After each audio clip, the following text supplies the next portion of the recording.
It is August 18th, 2025. And will you grow your baby inside a robot? This is Inverted World Live.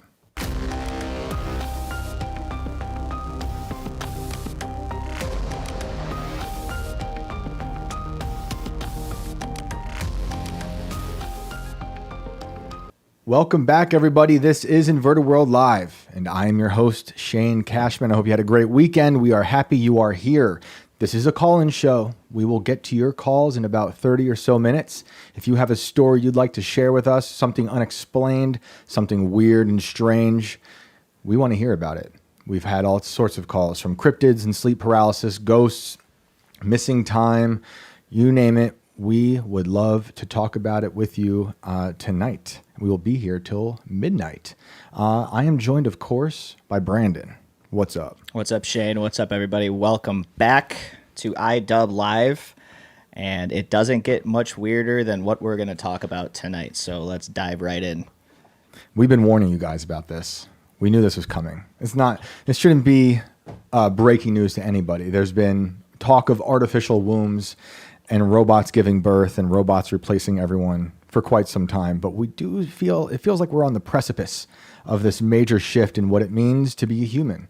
And over the weekend, or maybe it was yesterday or last night, this news broke about pregnancy robots in China. Now, the viewers of this show know that I am deeply opposed to this.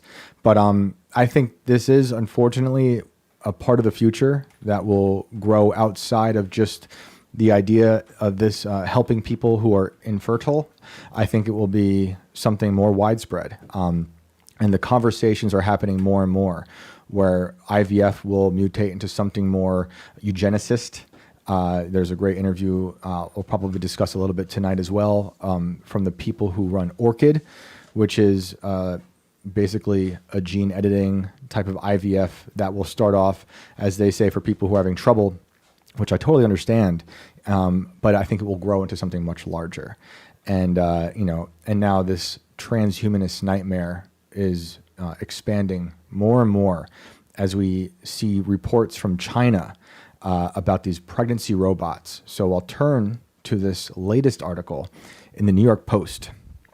Pregnancy robots could give birth to human children in revolutionary breakthrough and a game changer for infertile couples.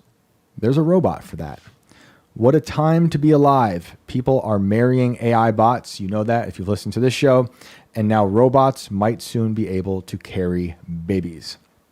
Reportedly, China is working on designing a bot with an artificial womb, which will receive nutrients through a hose.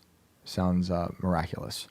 In its abdomen that will soon be able to carry a fetus for approximately 10 months before giving birth, according to Chosen Biz. The pregnancy robot was conceptualized by Dr. Zhang Qifeng, founder of Kaiwa Technology, which is based in Guangzhou, a city in China. If all goes according to plan, the prototype will make its debut next year. For those struggling to conceive, hiring a humanoid to carry their baby will cost 100,000 yuan, which is about 14,000, a price in American money, a price significantly less than a human surrogate. That's the scary part, people. Among all these other things, which can cost someone in the U.S. anywhere from $100,000 to $200,000. The artificial womb technology is already in a mature stage, and now it needs to be implanted in the robot's abdomen so that a real person and the robot can interact to achieve pregnancy. I'm going to read that one more time. The artificial womb technology is already in a mature stage, and now it needs to be implanted in the robot's abdomen so that a real person and the robot can interact to achieve pregnancy. Let me break it down for everybody. That basically says humans and robots gonna fuck. Yeah. So Elon must be ecstatic. Oh, all the robot freaks are losing their minds over this for sure. Like, guaranteed. Fetishes will finally be realized for all of these machinist psychopaths out there. It's going to be terrible. Was it like 2 weeks ago we were talking about all the robot marriages? We had that one lady who married the AI guy. Oh yeah, We the had guy the that one was guy- carrying around like the 7 foot tall robot lady Ying that Yang. he had married. That was Ying that was Yang. like 10 years ago, right? Yeah. That was an old story, but we talked about it 2 weeks ago. And that was just a few stories. And that covering was this. 8 or 9 years ago. I mean, come on, like these people have been waiting for this. When we talked about Ying Yang, the robot that the guy built and then married, that his mom went and saw them get married, we talked about if he was going to dump her for the better model, or if she might step out for a better model. I'm pretty sure I accused her of cheating on him because I think you did. And in my mind, I believe that was just fact now. I'm pretty sure she did. Yeah. She wanted someone who was just a little better, someone a little more like her. someone taller. Someone taller. Yeah, he's out there trying to like enhance himself, getting taller, which I bet you could probably do as well in China. But many questions are still unanswered at this time, says the article, including how the egg and sperm will be fertilized and inserted into the womb, and how the bot will give birth. I'm sure they have many ideas. And there is a picture of a baby in a womb, for those who don't know. The receiving nutrients through a hose just sounds like an abomination. Obviously, with this sort of technology comes a lot of questions and concerns regarding ethical and legal issues. We have held discussion forums with authorities in Guangdong province and submitted related proposals while discussing policy and legislation, the doctor said, addressing people's uneasiness towards this. Yeah, you think? And then it says, speaking of freaky bots, a humanoid was spotted. This is a hard turn in the article, but worth noting. A humanoid was spotted walking around Fifth Avenue in Midtown Manhattan early this month, doing everything from grabbing a hot dog to trying on sneakers. I've also seen viral videos lately of people fighting robots. We know that there are robots in the subways of Manhattan, like enforcing the law, whatever that means as a robot. We've seen robots delivering pizzas out west. The robots are taking over. And in the same episode where we talked about robot marriages, we also talked about robot on human violence, which goes back quite some time. It's coming, guys. We are getting into a much weirder place than we already are. The intent behind this shocking scene of the Koid branded bot acting like a human New Yorker was to promote global asset management firm CraneShares Global Humanoid, an embodied intelligence index ETF, which came out earlier this summer. I feel like I was witnessing firsthand the first light bulb or the first car, said Joseph Dube, head of marketing at CraneShares. Of course he'd say that. People were amazed. Some people were terrified. It was a major mixed bag of reactions. And why wouldn't it be? Should you have children, would you consider growing it in a robot? No. Me neither. Me neither. Yeah, I don't think this is a good thing. I wouldn't even consider it. I do not think this is a good thing for humans. I think this is an extremely bad decision. But this is becoming very popular, especially in the transhumanist world. If you listen to it's about 2 weeks old now, the interview between the Orchid IVF company, which is a Thiel run by a Thiel fellow. So another Peter Thiel connected dystopian nightmare with lots of money being thrown at it. This is something in their world. But what I was going to say is the interview was with Ross Douthat of the New York Times, who actually does some really, really interesting interviews with a lot of these people. You might have seen him interview Peter Thiel when he was talking. He asked him about being the Antichrist, which is another fascinating interview you should watch if you care to see a transhumanist sweat blood before your very eyes. But she talks about how this is something very popular amongst the Silicon Valley. Of course, this is that kind of tech cult sort of thing they really want to do. They claim to be pro-family, but this is their vision of pro-family, growing it in a robot. This reminded me of what Elon has talked about for a while, these artificial wombs. And I have this story from Yahoo Finance, and it's like 3 years old now. And this is about a solution to Musk's fear of population collapse. Artificial womb facility could grow 30,000 babies a year. Billionaire Elon Musk has frequently spoken about his concerns about underpopulation. He has mentioned that people should focus on having more babies to resolve the problem of low birth rates and population collapse. I totally agree. Earlier this year, in 2022, Musk shared how the COVID-19 pandemic has resulted in a lower birth rate instead of the baby boom expected due to people being forced to stay indoors. Now a birthing facility could answer Musk's concerns about the world's low birth rates. The world's first artificial womb facility, Ectolife, promises to produce customized babies. Film producer and biotechnologist Hashem Halgali have created the technology which would allow women who have had their uterus removed to procreate, while also reducing premature births and combating population declines, reports the Daily Mail. Again, like everything we talk about on this show, when it comes to this sort of technology, it's always sold to us as there's this short-term beauty to it. I mean, how could you hate the Neuralink when it's going to give someone who's paralyzed the ability to walk again or see again or hear again or cure their epilepsy? How could you hate something like Palantir if it's going to fix the obvious issues of immigration, illegal immigration? How could you hate this if a woman's had her uterus removed? I totally sympathize with those problems. But like the lady in the Orchid interview with Ross Douthat, she says how this is the start. I mean, she talks about it, but they want it to be the norm. They want this to take over. It's not just going to be this thing that cure this issue amongst a select group of people. It's going to be the way they see the future of birth, which to me is completely anti-human. But let's continue. Running on renewable energy, the facility plans to house 75 labs, each equipped with up to 400 growth pods or artificial wombs, reports the media outlet. The pods are designed to replicate the real-life conditions of the mother's womb and include sensors that monitor the baby's vitals, like a heartbeat, temperature, and oxygen saturation. Ectolife aims to grow up to 30,000 babies a year. Holy moly, that is just It's the very Matrix. profound thing to think It's about. literally the Matrix. Guys, it's like an Amazon factory growing babies in these pods. Al Galey says the concept is based on 50 years of groundbreaking scientific research conducted by researchers worldwide, and such birthing pods, sorry, I lost my spot, could be widespread in just decades from now.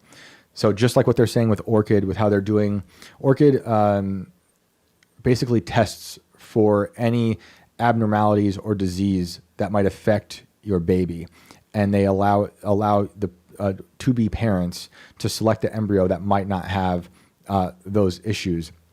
But the question that comes up in that interview that's very fascinating is how they even prove that it works if a lot of the things they're claiming to cure or avoid can't even be seen for 40, maybe 20 to 50 years, depending on the disease. Like they say they can pick an embryo that won't have schizophrenia, right? If in your family you have schizophrenia, they can pinpoint that one and remove that.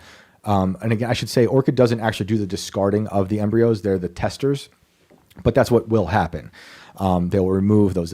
Her words are discard those embryos, but there's no proven science behind it yet. They claim that they've had multiple, I think they claim they've had thousands of people use their company. I think they don't have a number. At least they don't share the number of how many actual births have happened that have gone through Orchid.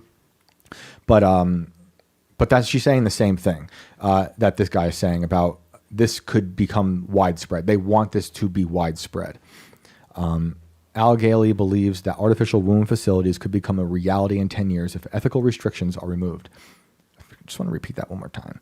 He believes that these artificial womb facilities could become a reality in 10 years. Artificial womb facilities, if ethical restrictions are removed. According to the report, an elite package would allow people to genetically engineer the embryo before implanting it into the artificial womb. So that genetically engineered embryo will come from a place like Orchid. There are others like it, but Orchid seems to be the one gaining the most steam right now. Very much recommend looking into that interview, seeing how you feel about what they're doing. Because it's like when we talked about IVF before, we had a caller call in who was a product of IVF, and I'm curious if you guys are pro IVF, what you think about this becoming the widespread way of giving birth because, in my opinion, it's not just going to be about avoiding certain diseases that run your family. It's going to become designer babies. I want a boy, I want a girl, I want a blonde, I want blue eyes, I want all this stuff. I want Prada, I want Dolce & Gabbana edition. Exactly. That's literally what's going to happen. I think that is just antithetical to a healthy human race. I'm against, I'm against abortion. I'm against taking out a child because you think it won't have any value in this world. You never know what amazing value someone will bring to this world for however long they're here. And it's a big conversation in that alone. But these people are working towards a future where you can design that baby like your Tamagotchi, like your player on some game, and then implant it into an artificial womb facility or a robot in China. So also, without a parent's DNA, it's not going to have any blood relation though, unless they're unless they're constantly taking, I think they might be. these stems directly from people. I think they might be at first, but they'll probably be making synthetic babies at some point if they're not already. I would assume that the ultimate end goal here is just to be able to reproduce freely without anyone's. Direct. Dude, go back to the conversation we had on the show about Bill Clinton and cloning. They were talking about cloning in the 90s. Mm-hmm. So they've been doing cloning on animals for like 100 years. They've been trying. Started with frogs, and we've had sheep. We have all these sorts of things. Last week, was it Thursday? We talked about what Colossus is doing with the woolly mammoth, with the dire wolves, with the saber-toothed tiger. This is all like connected. It's all part of this weird future they're building towards. And if you go to the artificial womb Wikipedia page, which I might pull up in a little bit, de-extinction, which is what Colossus calls what they're doing. They're de-extincting the woolly mammoth and de-extincting the saber-toothed tiger, the dire wolves, even though they're not really dire wolves, I know. They are aesthetically dire wolf, but inside they're just gray wolves. But this kind of thing, this artificial womb, plays into that world of de-extinction. The article goes on to say, also parents can select their baby's level of intelligence, height, hair. I just basically said that. Eye color, physical strength, and skin tone. Physical strength. How? It sounds like create a character in like 2K basketball or something. Right. Al Galey says every single feature mentioned in the concept is 100% science-based and has already been achieved by scientists and engineers. The only thing left is building a prototype by combining all the features into a single device, he was quoted as saying by the Mirror. Galey claims the artificial womb facility can help countries facing the problem of a declining population, such as Japan, Bulgaria, and South Korea, among others. In terms of time frame, it depends on the ethical guidelines.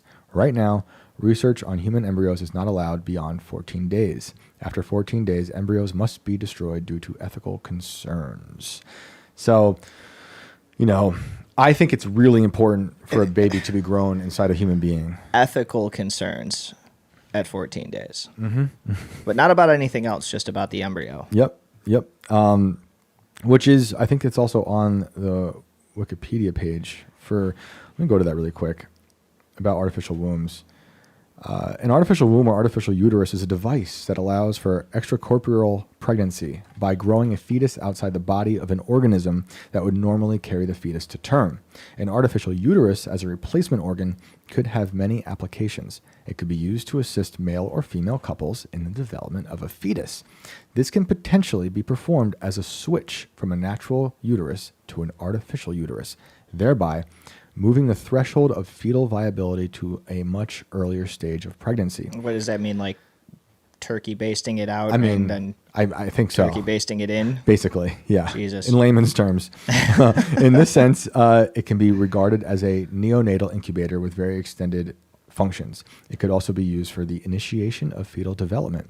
An artificial uterus could also help make fetal surgery procedures at an early stage an option instead of having to postpone them until term of pregnancy. Wow. So here we go with this, what I was talking about, de-extinction. An artificial uterus or incubator can also serve as a tool for wildlife conservation and de-extinction by eliminating the need for surrogate animals and mass increasing numbers for critically endangered species such as the sand tiger shark. In addition, some recently extinct species can only be conceived through an artificial womb as they are too distinct from their closest living relatives. So you have an artificial womb for the woolly mammoth. Imagine an artificial woolly mammoth womb facility. Imagine real-living a woolly mammoth in the first place. I can. How confused that goddamn thing is going to be. It's going to be crazy. Yeah, if it's born with its ancestral DNA. Like, what is this place? Yeah, and no parentage. Yeah. Like, there isn't even any... Right. that's the other thing about They'll these put it direwolves with too. There's no elephants. like usable surrogate mother. Like I wouldn't be surprised if they like, if you give pups to, a predetermined candidate way ahead of time, Yep. then they grow to think that that's their mother, even if it's like a human or Right. something. You know what I'm saying? But I don't know. With a mammoth just surrounded by people, I don't know. I think when it comes to humans, I just think there's nothing like having a baby grow inside the mother. I mean, obviously there's complications, there's things that happen. Yeah, there's that are risks, terrible, but that's total risks. that goes with everything in life. There's risk with everything that we do now. But the science community has slowly but surely, over many decades, tried to rob humanity of this gift of birth in all facets. I mean, it reminds me of a story my grandma used to tell about when she gave birth to my mom. This is in like 59. And after she gave birth, the nurses went around to everyone in the maternity ward and gave every new mom, a pill that dried up their breast milk so they could just use formula. So like my grandma's generation, most of the people she grew up with or raised kids around and with, none of them breastfed. That sounds horribly unnatural. Yeah, because they had to deal with the formula companies. They're like, it's a great, imagine you don't have your breast milk anymore because we're giving you this because it's better. Because they sold it as like it's low class to breastfeed. It's better. You have a better societal standing if you're giving your baby formula. And that's what they did. Not even about the health of the baby, just about social standing. They don't care about the health of the baby. They got money. They got kickbacks from the formula company. So that's a big generation to not be breastfed, which I think is very important. Again, can't always happen. Lots of complications. Breastfeeding also sometimes just not easy. But to do that on a widespread scale to at least one generation is maddening, insane. And, I think that's very important for bond. I mean, just alone having the baby grow inside a mother is incredible. I mean, the mom just learns things about herself and the baby through those 9 months. It's unbelievable. It's like nothing else. I mean, you just can't explain it. To me, that is proof of God. Just how it's just a miracle. It's unbelievable how all that happens. And to rob people of that, and I'm not talking about the people who are having problems giving birth or conceiving, because I get it and it's terrible. But to make this a widespread goal, to rob people of that beauty of childbirth, to make that the norm is completely insane to me. And we have people with lots of money and lots of power over the government. These are the people who are part of Project Stargate. Someone like a Sam Altman who bought his 2 children, or Elon Musk, who has 13 with many different baby mamas, mostly through IVF. This is or Peter Thiel, who also purchased his babies. This is what they want. This is the transhumanist vision. And perhaps even one day cloning themselves. I really do believe they are already cloning. Like we talked about just a little earlier, there's a video of Bill Clinton talking about cloning. There was a cloning scare amongst humans in this country in the 90s when he was president. And he came out and gave a whole speech about it. There was a few speeches about it. And there's a lot of companies that claim to have cloned humans. Back then it was the Raelians, which is a alien cult. You might remember the Raelians because the reason Kanye got banned off Twitter, he didn't know this, but the reason he got banned off Twitter was when he posted that Star of David swastika symbol. Mm-hmm. That's the Raelian symbol. And they're like this UFO religion. They're from Canada, I believe, and they're all about aliens and cloning. They kind of have, as far as I remember, it's been a while since I looked into them, but they're sort of like Scientology adjacent in terms of, I think, if there's any aliens listening, please call in. But I think they believe that we are descendants of aliens. And they, here in West Virginia, actually, they claim to have cloned a girl. I believe they named her Eve. Like a lot of these transhumanist types who believe they can play God, they like to name their things Eve. The first Neuralink patient, he named his Neuralink Eve. But these people have been talking about it, and I think they're probably already cloning. If they're doing this kind of stuff now openly, I think it's guaranteed that they're doing this behind the scenes. We've seen horrific footage and heard horrific testimonies of what they've done with discarded babies from places like Planned Parenthood, and how they wind up in laboratories and places like universities in Pennsylvania, and what weird experiments they're doing on them. I 100% believe they're already up to some really nefarious experiments on humans.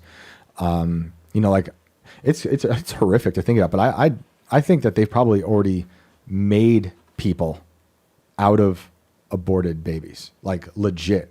It really doesn't sound that far-fetched. It's I mean, you not. sign that possession right away when you abort a child. Yep.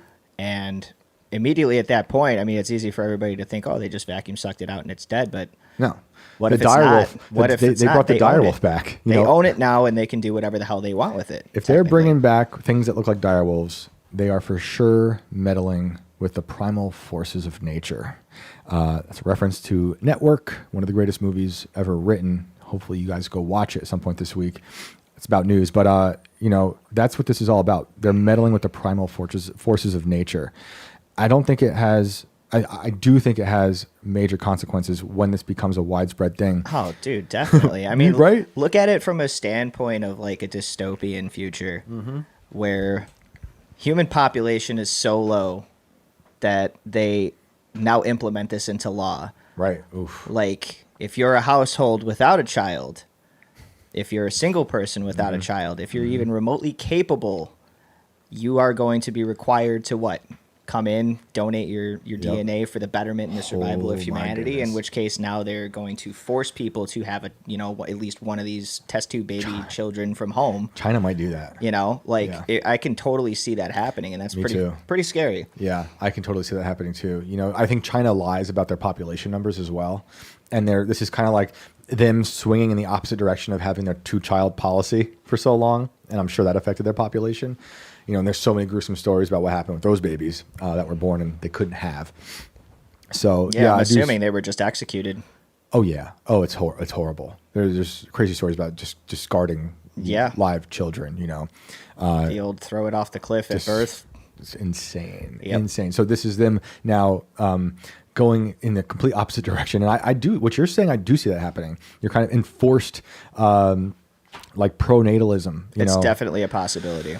And I'm so pro family. I'm not pro this. Like when if you go out there and watch the Orchid interview with Ross Douthat, I hope I'm saying his last name right. I think he's doing really interesting interviews.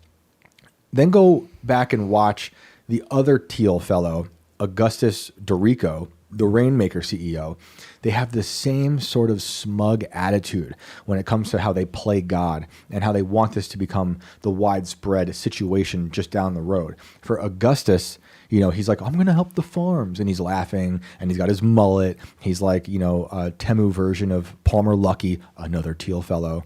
These guys are promoting dystopian attitudes towards Earth, because Augustus would say, we're just going to do it to help the farmers, to make it rain, to help out with the crops.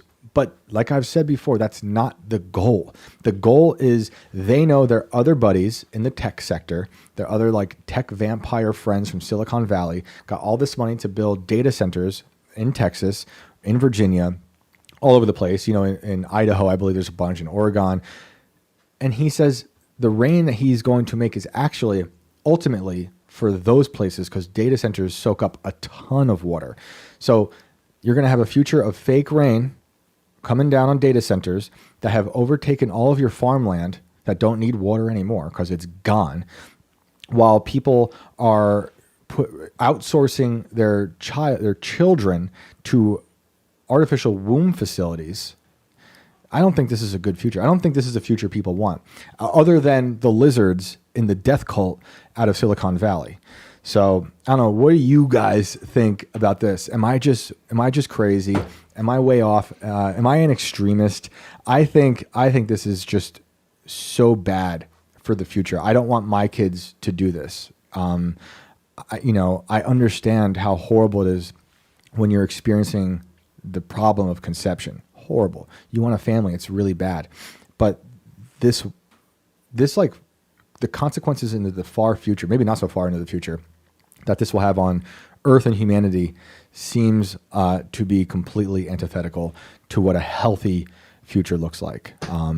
So I'm going to look at what you guys are saying. What do you think, dude? I mean, this is ridiculous. If you're just joining us, the topic right now is in the future, you will have the ability to either bang a robot to have a child or grow one in a Tupperware container. Oh, and can I add something too? Like, the artificial wombs are the bookend to what they're already doing of the suicide pods. They're already 3D printing suicide pods that have failed. And then there's those people. I don't know if you were on the show at this point. There's a suicide pod. Do you know about those? I know about them. I don't know if we ever talked about them. So yeah, it's been a while. Might have predated me. They one of the first people to go into the suicide pod. This is, I want to say Finland. It could be wrong. So sorry, Finland, if I'm getting it wrong. It failed. Finland's over there like... Yeah, I'm getting sued by Finland now. It failed, and they found that but the person died, and they found that the person had strangulation marks, and that they went in there after the thing failed, and they strangled the person to death. Got to follow up on that story. That was the last I heard about it. That got creepy real fast. Yeah. So this is the, you'll own nothing and and be happy. This is what it looks like. You're in your 15-minute city. You're in your coffin-sized apartment. You're with your AI boyfriend, AI girlfriend. You never meet. There's some robot that comes and extracts your semen and then ships it off to the artificial womb facility while Amazon keeps sending you the food you want that's filled with the vaccines they want you to have. And there's pterodactyls flying outside. There's direwolves roaming the streets. And then when you've had enough and the migraines get too bad because you're staring at your little screen in your little simulation that has more meaning to you than the actual physical world, because the physical world is completely dead, you can then choose to 3D print your suicide pod, and then they'll spit you out, and they'll probably go and put you in some fake garden that they're making in what looks like a parking facility, a parking garage, and they'll use you as like some Soylent Green.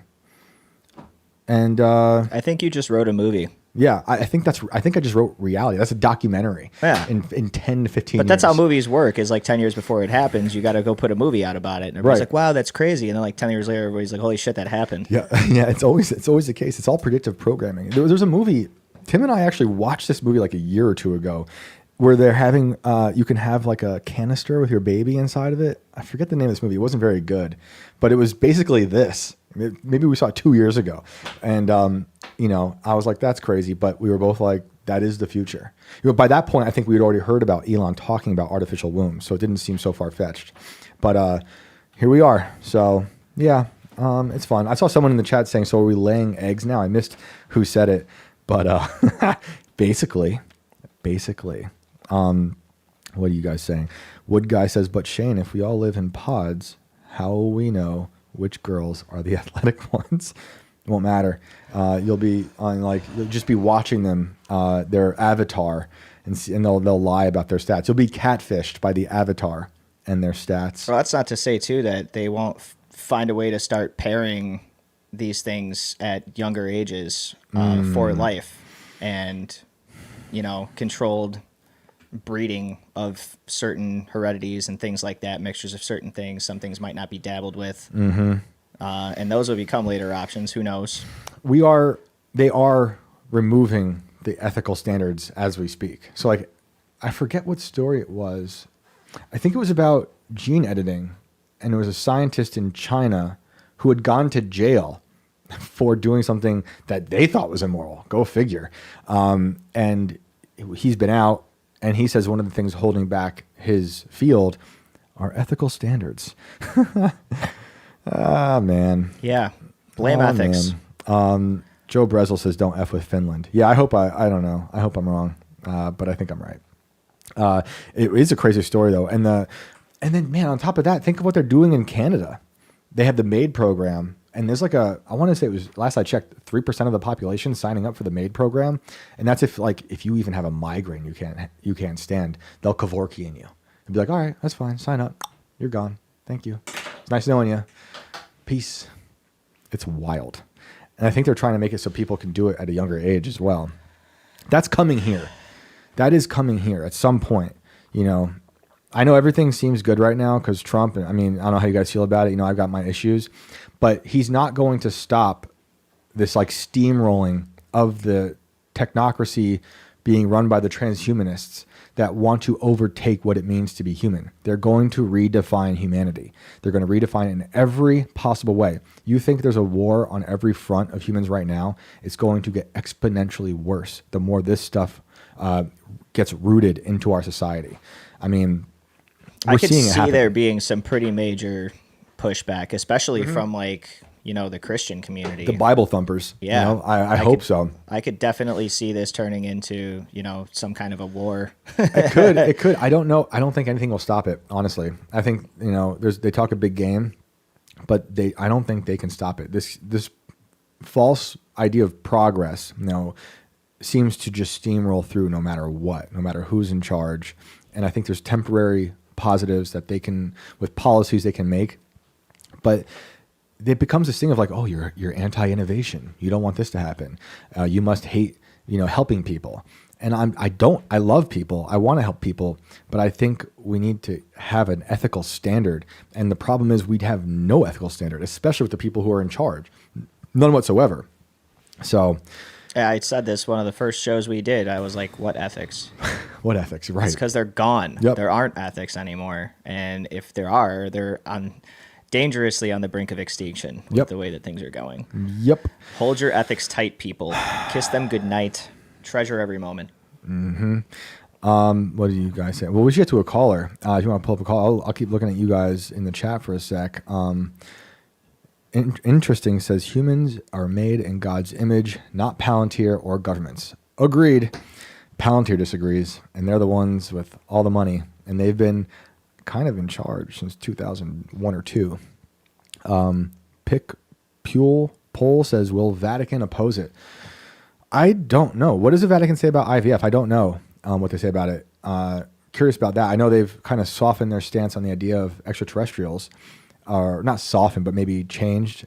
That's a question for a Catholic. I'm curious though what they would say, what the Pope would say about artificial wombs. Dev, you're on the show. Can you hear us?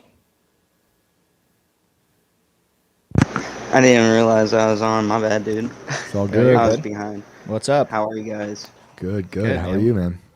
Good. So like, have you guys ever heard of the repopulation postcards? No.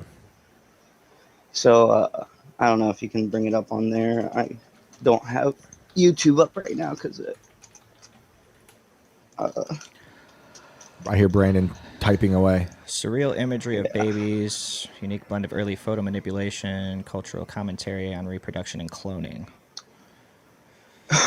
so they were doing like what I believe to be like cloning experiments back in the early 1900s with those repopulation postcards. But with that and like Cabbage Patch Kids, that's like where the idea comes from for Cabbage Patch Kids. Whoa. Sometimes.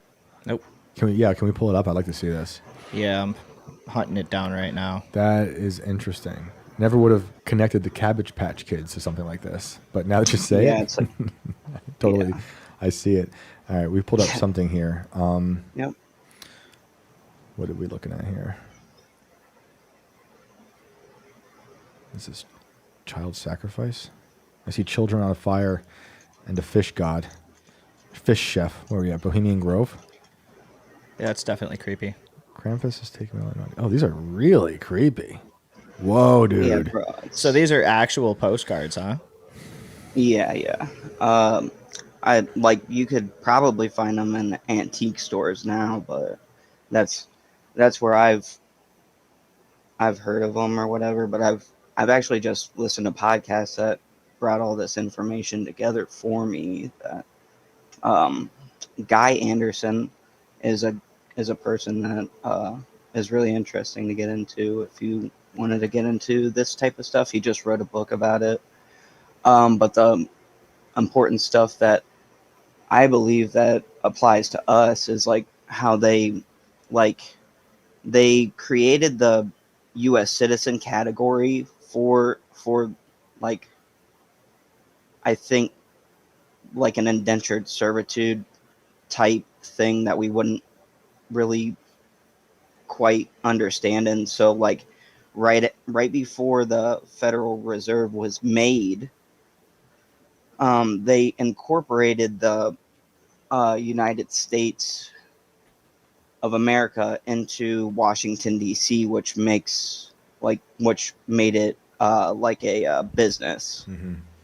And if you go to, and this, I don't mean to use the language, but if you go to onestupidfuck.com, Mm-hmm.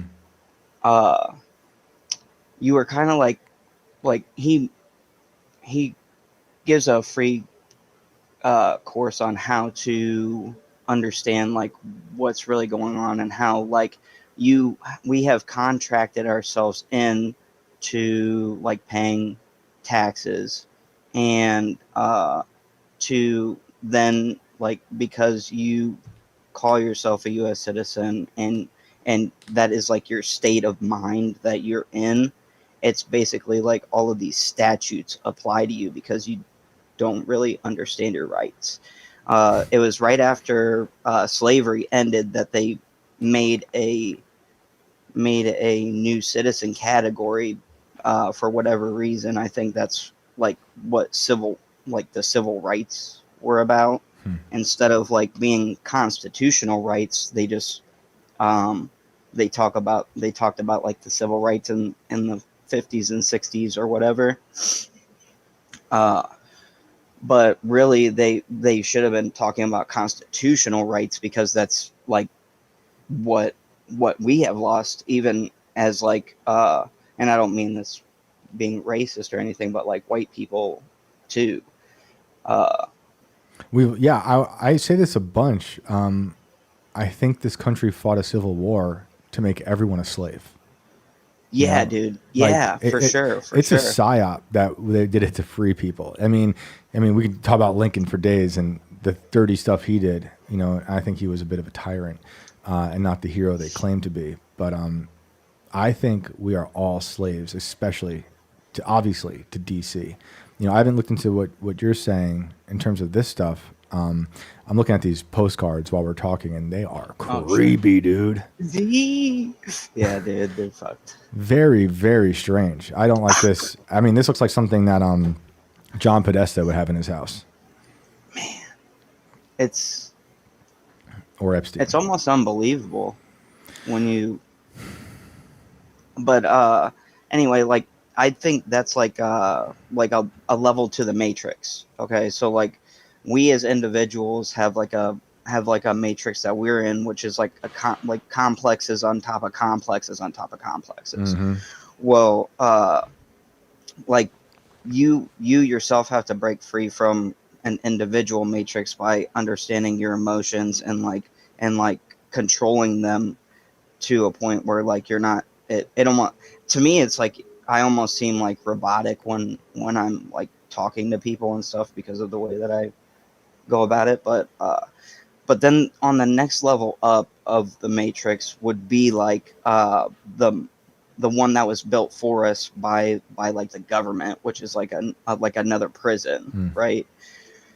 So like and the way that they did that was through what you were just talking about, like and we're talking about is through indentured servitude, and they had like this whole plan, and I don't exactly know what was going on, but right around this time is when they started like building these laws and stuff like that. But I just thought that. Well, no, that's interesting. super interesting. I'm going to look into Guy Anderson and go down this rabbit hole.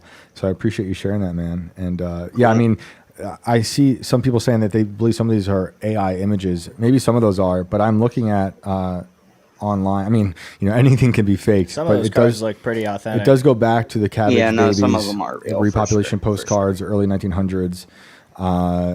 That's very interesting. So thanks, man. I appreciate that. Yeah, no problem. I hope you guys have a great night. Thanks, man. Hey, you too. Thanks for calling in. Before we get to the next caller, I also want to say something. Today was a lot of Epstein. I meant to bring this up on IRL. I totally forgot. But it's a big deal. Like we had big Epstein news today. You know, Bill Barr testified. It was private, so who knows what he said. You know, there's people saying they know what he said. I wish it wasn't private. And I believe they're going to put out files through certain news outlets, which I think is bullshit. Forgive my language, but I really don't like that. You know, I will say, you know, I liked how the Federalist did it. Sean Davis, their editor, they got, I forget what files they got, but they decided to just put the whole thing up online. No editing, no contextualizing, just boom, you go and look for yourselves. Kind of like how they did the JFK files. I think that's the way to do it. And I hope these outlets that are getting whatever they're getting do the same thing. I hope they don't pick and choose. I don't hope they don't editorialize it. We'll see. But I'm skeptical, you know, and again, I don't really believe the files are anything to be trusted. They've been through so many hands, through so many years. It's going to be impossible for anyone to feel satisfied with anything they see. But like Bill Barr testifying, cool. Would love to see it done in person. There's so many questions I wonder if they asked him in particular, did he go to the jail on the day or the day before Epstein took his life? Let me put that so you guys can see it in quotes. That's a theory that's out there. Was he asked about who let Epstein make a phone call on the day he took his life? Because for those who have listened, you know, Epstein made a phone call. The officer or the guard allowed him to make a phone call. The guard was under the impression Epstein was calling his mom, but his mom had been dead already for years. And we know through the records that he called Karina Shuliak, who was his girlfriend at the time. Where is she? Why aren't we asking her questions? Does Bill Barr know about that?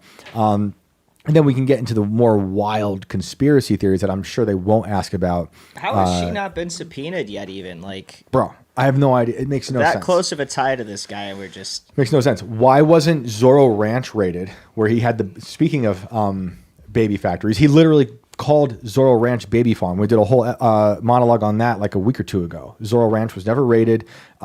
He called it his baby farm because he wanted to have at least, I think, 20 women pregnant at all time. He wanted to seed humanity with himself because he was a transhumanist. Epstein was a transhumanist, never forget it. But talking about more conspiratorial stuff, but I think, you know, there's a way to do it for them to ask Bill Barr these questions, what I'm about to say, about his father's connection to Epstein.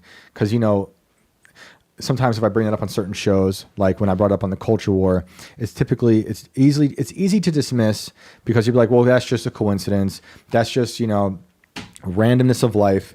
But the fact that Bill Barr's father, Donald Barr, hired Jeffrey Epstein to teach at that school, I'm forgetting the name of the school now, in New York City, when he didn't have any real reason to be a teacher at all. Did Bill Barr know about Epstein beforehand? What did he know beforehand? Did he talk to his father about Epstein? Like, those seem to be legitimate questions our politicians could ask Bill Barr, you know, because I just think it's bizarre that his dad gave Epstein his first big gig at a school around kids. And then it turns out that Bill Barr is the AG when Epstein goes to prison and allegedly takes his life. This dude's still alive. Epstein, I think, is 1,000% alive. He's got a new face. He's somewhere chilling on another island. But like, okay, we got that. That happened today. I'm very curious to see where that goes. They say they're going to release transcripts. You know, it's like the Epstein cell footage. We're going to release the whole transcript, unedited, raw. Oh, sorry, we did take a minute out. Yeah, because at midnight, the film, the camera thing, it just redoes it. It's an old system from the 90s. We're so sorry. Oh, you're right. No, it was 3 minutes missing. We're so sorry. It's the other thing. You wouldn't understand it. It's for your own good. We can't explain it. And then I'm seeing other people talk about that the cell, you know, there's other people going up into it. We saw the one thing at the orange flash. It could have been an inmate. Could have been someone dressed like an inmate. None of this makes any sense. There was 11 cameras in that vicinity of his jail cell. Why did 9 of them stop working? 9. Why did 9 of them stop working? Why did 2 still work? And why do we have the footage we have now? We have so many questions. I want to see a lot of people testify publicly. And I don't think we'll be satisfied with that. At this point, I would be happy seeing just one. Just one. I mean, is Ghislaine going to get pardoned? Are we going to pardon a lady? If she's got anything to do with it, yeah. You think she's pardon? She's gonna get probation and house arrest. Yep, I see that happening. I think that's going to happen. I think that'll for be cooperating. I've seen people get less. I know. I think that'll be a huge miss on this administration's part. I mean, you can lighten her sentence. We've done more for worse, not worse, because this is children. But I'm thinking of like gangs, mobsters who've killed tons of people. Yeah, but they're giving up the names, right. Drug leaders and stuff like that, giving up shit like that. Having a hard time more with this. arrests, more things seized, makes the Bureau of Justice look a hell of a lot better on paper and on film. I mean, you can't hold a dollar sign to that. It's a hell of a lot easier to make these things go away, release them publicly, and then pay these guys to shut the hell up for the rest of their lives. Otherwise, hey, guess what's next? We got to come back. You're dead. Right. Yep. Well, I have no faith in the DOJ or the FBI. I never did. And then the way they've done this Epstein rollout has been an abomination. But hey, at least James Comey is a Swiftie. And Taylor Swift's music has helped him get through these hard times. Did you see that? He put out a 5-minute video about how much he loves Taylor Swift. That's bullshit. Pretty wild. I feel like he's trying to appease to the Swiftie crowd. I need them on my side when they arrest me. Yeah. He's thinking about it in terms of, man, there's so many Swifties out there. Imagine if I could capture all their votes. That would be a crazy, man, that's wild. If I can just get them on my side when they arrest me, they'll help me. The Democrats basically just tried to do that with all of the women in this country in the last election. That was their whole selling point, was just women overpopulate men. Let's all vote for Kamala. Just throw Beyonce at them, and they'll vote for us. It's not how it Among works. other people. Among other people. But let's get to another caller. And for those who are just now joining us, we're so glad you're here. We are taking phone calls. The link to call in is pinned in the chat on both Rumble and YouTube. It's audio only. We would love to hear from you. Some strange stories. And if we don't get to you tonight, Brandon's great at taking your names down. And we'll get to you Tuesday, Wednesday, or Thursday. I'm so good at writing names down. It's ridiculous. So taking good. Names. Taking a list. Making a list. He's checking it twice. Twiced? Is that a word? It is now. It is now. I'm just going to start telling people I twiced all of these lists tonight. So, oh man, I forgot to bring in my belt buckle. I'm going to do that next week. Oh, and I wanted to say this. I want to address this just in case anyone else was worried about it. We got a comment on our previous video. It was on our last episode. Based on this episode, which was about me telling you guys about the horse graves, based on this episode, are we sure Shane isn't a serial killer? Between the horse graves, paranormal experiences, and being on Long Island, maybe he should be monitored for our safety. To which, I believe this was Alex. She responded, valid point. Valid point. We should keep an eye on me. It's like a Tyler Durden situation. I go here and I just like black out and I'm just Ted Bundying until I come back. I like to think not. But I was thinking back on the episode like, wow, really, that went dark. That went dark. But thank you guys for tuning into my therapy session. Let's do another caller. all right. So Renee is asking what the word for inverted drinking is tonight. And I haven't come up with one because we could use the word clone, but I don't know that any of these other calls are going to have anything to do with cloning. So it could just end up you sitting there with a warm drink at the end of the show. But we could do clone. Let's throw clone on there. And obviously the original rules apply where if I tell somebody to unmute, that's one. And I'll let you make up the rest here. Let's get another caller on without further ado. Wait, I gotta say real quick, Joe Brezel said Shane and Garth Brooks work together. You know that theory that Tom Segura started about Garth Brooks being a serial killer? Yeah, because Tom said if you look at every city Tom tours at, someone always goes missing when he's there. Was that song about the thunder rolling that was actually just him It's him. confessing to a murder? I believe it. Oh, I also think Taylor Swift is a serial killer. I don't know if I brought this up on the show before, but there is a serial killer operating by her house in New England. I think that's Rhode Island or something. Oh, yeah, I heard about that. Yeah, it's her, if you didn't know. That's it's super her. creepy. And she hasn't switched neighborhoods. Food for thought. Interesting. Let's go to E.A. Haro. Which I think I remember this guy. Yo, how are you guys doing? Hey, welcome back, man. How you doing? Oh, praise the Lord. It's been a while. What's up, man? Doing well. Not much. I meant to call like last week pertaining to the show. But because I know who the The guy with the hat is. Hat Man? Yes, sir. The Shadow? That was my teacher. Let's hear it.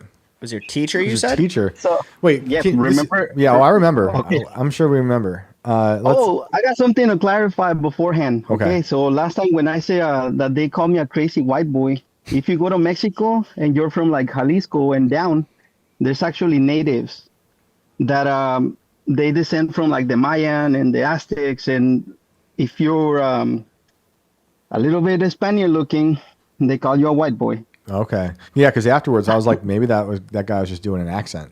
It was an impression. No, and I've been called a crazy white boy before. And I was Bro. like, thanks. Yeah. This loco cracker. Yeah. I sent you my testimony on Twitter. If you go to Blessed Hope Chapel, it's called The Power of Your Testimony. Okay. I did speak in front of a whole church. I'm a teacher from a church. So I'm not making things up, man. Okay. Well, so on that note, So let's that's hear it. it. I'm gonna give you this name, okay? oh boy. But don't never repeat it by yourself, okay? You can Google it right now. Google SAN Simon. Okay. And tell us about him. So that's the Hatman, man. A person used to get possessed, and he used to teach you sorcery in the desert while doing drugs. It's like, have you guys heard a lot about Santeria or a little bit? Yeah, absolutely. Did I share with you guys my because I first started doing Santeria. Yeah. Didn't your homies want to throw you in the fire? No, that wasn't Santeria. That was when I was a Mayan priest. Oh, It evolved sorry. into that. Sorry. My bad. True. All right. So- Tell us. So okay, that guy used to just randomly, like I said, I started going with these Mayan guys, and they would get a person drunk, and once he got drunk, he lost his senses, and another spirit would take over and teach you sorcery. So these entities cannot be there unless there's tobacco and alcohol, right? So we're in the circle because you require a circle to do sorcery. You guys shouldn't imitate what I say. But we're in the circle, and this person is just blabbing about the spiritual stuff. And as soon as he's running out of tobacco, I would pick it up without hearing a word. Like in my mind, I knew there was a tobacco needed, so I would light it up, hand it without looking, with my eyes closed. And same thing with the beers. I would open a beer, take the empty bottle, and give him a fresh one. And so he noted that I wasn't looking while I was doing that. So he said, "What is your name?" And I said, "It's Tony." They said it's the ancestor, so I called him Tata, which means grandpa. So I said, "It's Tony." And he said, "Here, grab my beer." And so I grabbed this beer, and he said, "Take a sip." So I took the sip, and he said, from now on, you can tell people that you drank with San Simon. He said, "That's the guy. If you look it up, it's a creepy statue. They have I'm him in looking. Guatemala." Yeah. He's creepy. So now Google Malverde, Malverde, and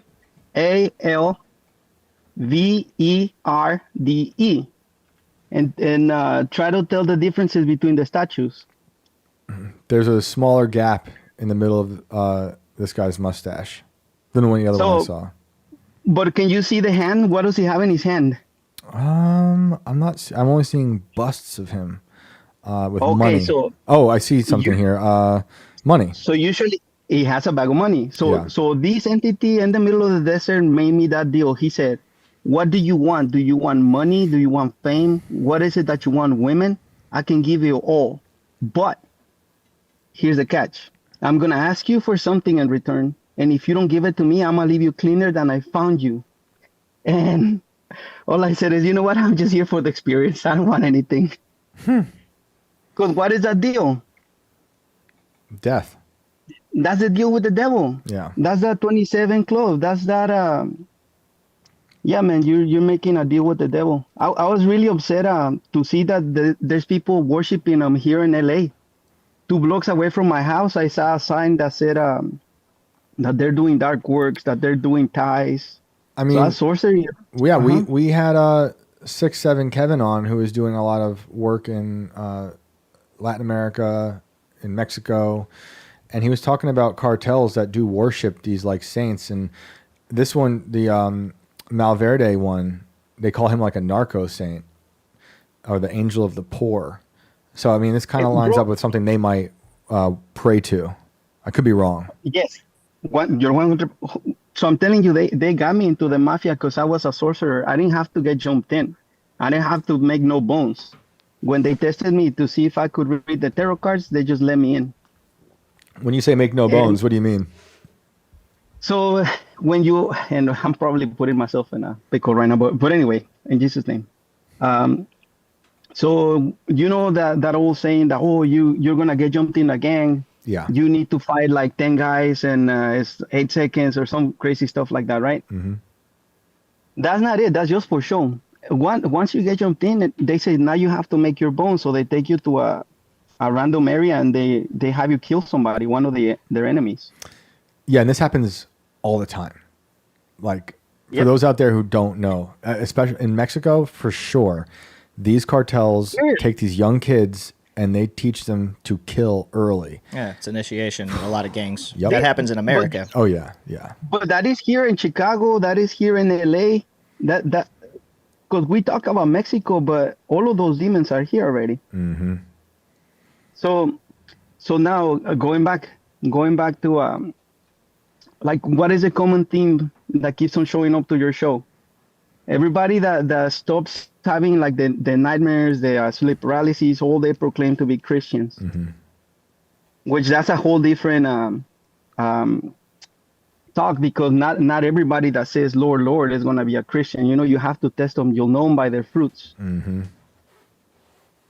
So I don't know. I don't want to take up too much of your time, but Well, before you go, I'd like you to try to tie a bow on how this started and why you are so sure San Simon is the Hat Man. I had a sleep paralysis once. Mm-hmm. So did I share that I was trying to do astral projection and then I got dragged past the clouds? Sounds familiar. All right. I don't know if we did that. Maybe not the full story, but I feel like maybe in passing you said that. Okay, so when I was with the sorcerers, they taught me how to do astral projection. Okay. And so the first time I did it, I noticed that a lot of people in my area, Culver City, they were also doing sorcery and they could also do astral projection. So as soon as I got out of my body, they could see me. So I felt naked and I just rushed back into my body. And so after a year went by, I kind of forgot about that feeling. And so I was feeling, cocky. So I was like, I'm going to get on my body again. And I didn't think it twice. I just started trying to get out because I was more learned in the dark arts. But this time, I didn't just leave my body. I got grabbed. Like something grabbed me and pulled me. And I remember like fighting consciousness. I don't know if I talked to you guys about how I was big and trying to retain consciousness through different drugs. But I tried to stay awake. And I remember passing through clouds, like I missed the clouds. And then I was in a different side, and there was people dressed like in the Bible. And they said, you have to carry your cross. And as soon as I said that, as soon as they told me that, because they were just babbling, I couldn't understand much, but the only thing I understood is you have to carry your cross. Mm-hmm. And they threw me back down. I woke up in my room where I was vomited on myself. I was crying because I thought that was Jesus, and he was mad at me. And so I thought, okay, Jesus is real, but also what I'm doing is real because I'd seen all of these crazy things. I seen gnomes. I seen anyway. It's a long testimony. Okay. If you want to check it out, it's on Blessed Hope, the Power of Your Testimony. That's Yoshimo's. Are you guys acquainted with Yoshimo from Good Fight Ministries? They sold their souls for rock and roll. He is my pastor, and he's the guy that made that. It's a DVD showing how every artist at some point confesses that they sold their soul to the devil. Yeah, I mean, I haven't seen it from that person, but I've seen those stories, and there's some very alarming evidence of it. He has a crazy testimony. He's been doing this for like 40 years. So when I went to his church, I told him, and he said, how do you know you weren't deceived? What did he tell you? I said, well, now that you put it that way, I don't know that it was Jesus, but he said you have to carry your cross. And then he told me, how do you come last week? That's the name of my message. You have to carry your cross. And I was supposed to go, but I chickened out because I didn't want to be a Christian. Well, it sounds like you'd made the right decision, and you have your testimony out there. And I mean, I think that's great because that's a lot of darkness that you were messing with. You know, these false idols are, I think, demonic. And like I said, these cartels are messing with dark entities. And like from our episode with 6-7 Kevin, he said a lot of those cartels, they consider the deaths that they make a blessing. Like it's like this anti miracle for them, which is totally insane and totally, it's just dark. It's evil.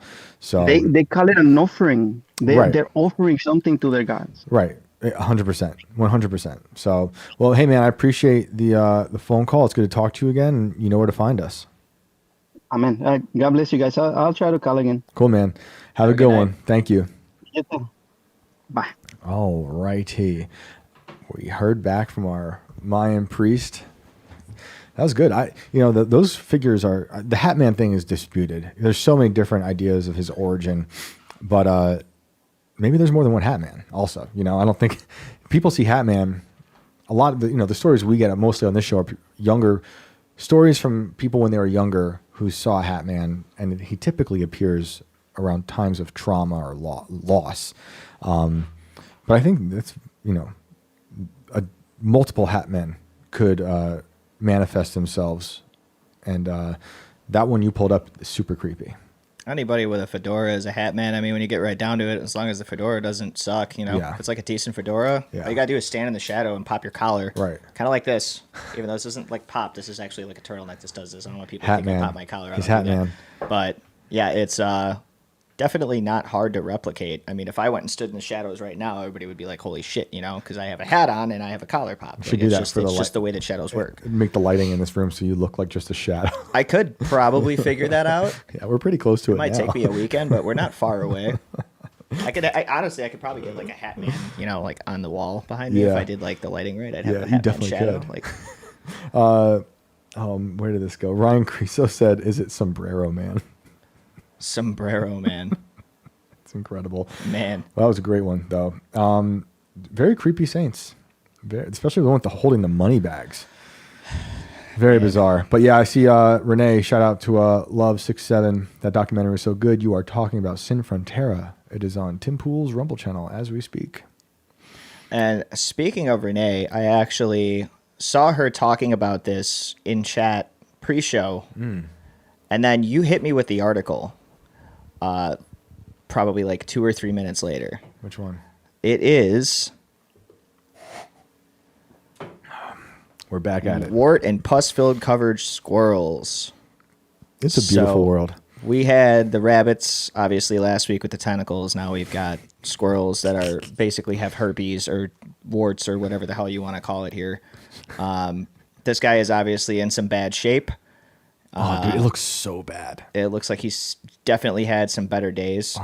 These are you can see the sores on him are like broken and bleeding and stuff like that. So whatever the hell this is like. What is the article called? Is this one the one that calls them zombie squirrels? Yeah, this basically refers to them as zombie squirrels because that's what we're calling anything now that has any kind of like an ugly mutation in nature is a zombie. They're not necessarily dead. They're not looking for brains. I mean, they just look creepy, so we're going to call them zombies. I like that this news drops as we're getting closer to fall, as they're going to be out more squirreling around, trying to get their acorns. Yeah. Can I read the headline real quick? Because I love the word ooze. Zombie squirrels covered in oozing warts spotted skulking through U.S. backyards. Skulking. Then we get a nice little picture from the mutant rabbits. So this is, I was going to say, the video that they posted on here was of the mutant rabbits. So it's in the same story here on NY Post, which is hilarious. They're not trying to put these two together at all. I wonder when it will bite someone. Who will be the first person attacked by the zombie squirrel? And will they become a zombie squirrel? I would instantly go to the hospital even if it Instantly. wasn't bad. That thing even touched me. I'd be like, all right, I'm going to the ER. Yeah, I Like, don't want to go anywhere near that thing. some have dubbed the critters zombie squirrels, but wildlife experts claim the animals are likely suffering from squirrel fibromatosis, a viral skin disease caused by What is that? Leporopox virus? What's that about? Leporopox virus. Okay, so it's got the word pox in there. We can root word that. So it's some kind of pox. It's not Tupac. But it also has leper in it. Yeah, which basically means what? Their arms and legs are going to start falling off Yeah. and shit like Yeah, that. So yeah. that's They're more, decaying in front of more us. great things to look forward to for the squirrel population out there.